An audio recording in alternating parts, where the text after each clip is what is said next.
News Andhra. Kommaraju Satyanarayana BC సామాజిక వర్గానికి చెందిన వ్యక్తి. వీరి కుటుంబం అన్న నందమూరి తారక రామారావు గారు పార్టీ స్థాపించిన నాటి నుండి ఇప్పటి వరకు తెలుగుదేశం పార్టీకి సేవలు అందిస్తూ పార్టీకి విశ్వాసంగా ఉన్న కుటుంబం.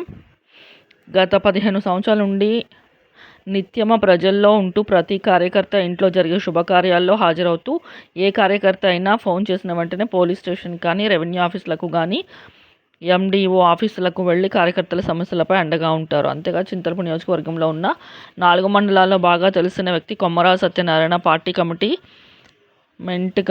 మెంట్గా పనిచేసే గ్రామాలలో కార్యక్రమాలు జరిగిన హాజరయ్యే వ్యక్తి. నియోజకవర్గంలోనూ, జిల్లాల్లోనూ, రాష్ట్రంలోనూ జరిగే పార్టీ కార్యక్రమాల్లో పాటు కారులో తీసుకువెళ్లి నలుగురికి తీసుకెళ్లిన వ్యక్తి.